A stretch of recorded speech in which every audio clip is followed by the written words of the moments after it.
My name is Brianna Milon, and I'm a communication specialist for Protect Your Circle at Action for a Better Community. And I'm doing my part in protecting my circle by being vaccinated.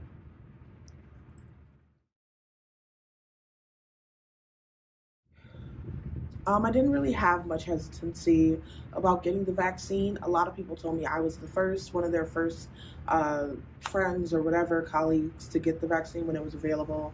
I qualified under the comorbidities when all those things kind of mattered at the beginning of the year. But I also was in a very unique position because I worked as a TV news producer here in Rochester. So I had access to a lot of information. I was, very privy to what the CDC was talking about, what the FDA, what levels everything was in. I knew a lot of the facts already, so I didn't have a lot of hesitancy, and I was very comfortable with my decision to get the vaccine. Community.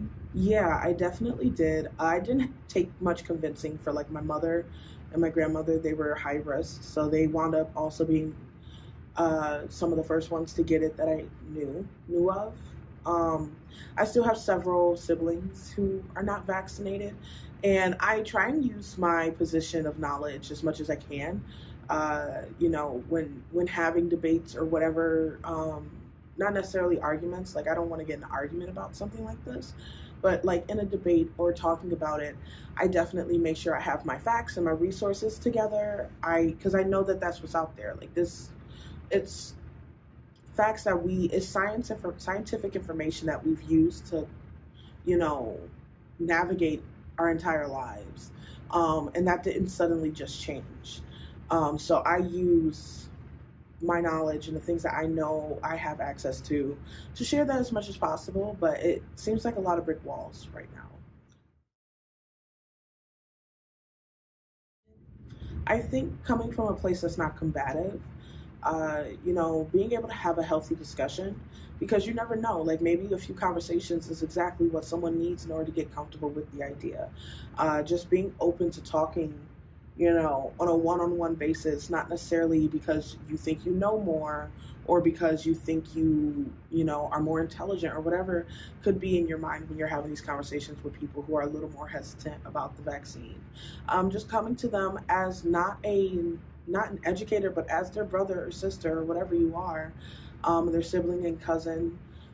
That's how you need to talk to them. You need to talk to them as someone who cares about them rather than talking down or making them feel like they're a student.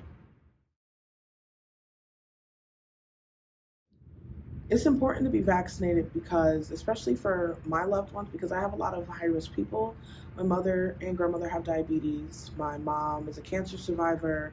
My grandmother is over 70 with arthritis. Like, I have a lot of people in my family who are high risk. And if they catch COVID, it can be a life or death thing. Whereas someone who's younger, even if they hit the hospital, they're still expected to bounce back. Like I have a lot of family that wouldn't be the case.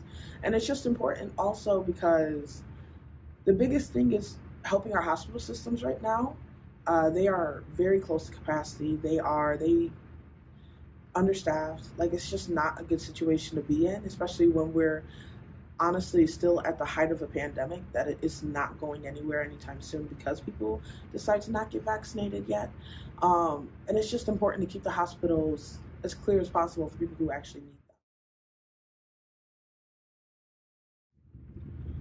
them. It's a lot of hesitancy in the Black and brown communities when it comes to the vaccine. And the biggest thing I've always given is that the hesitancy and mistrust is not misplaced. We have been ignored and abused by these systems all of our lives for generations. And there's no doubt in my mind that you're valid for feeling that way, for feeling like you should not trust this place, this where they're saying like you need to put this in your body. And there's definitely validity there. But what I ask is that you take a step back. You take a step back and you look at this situation for really what it is. It differs highly from situations you may bring up, which is like the Tuskegee experiment, where they withheld drugs from people.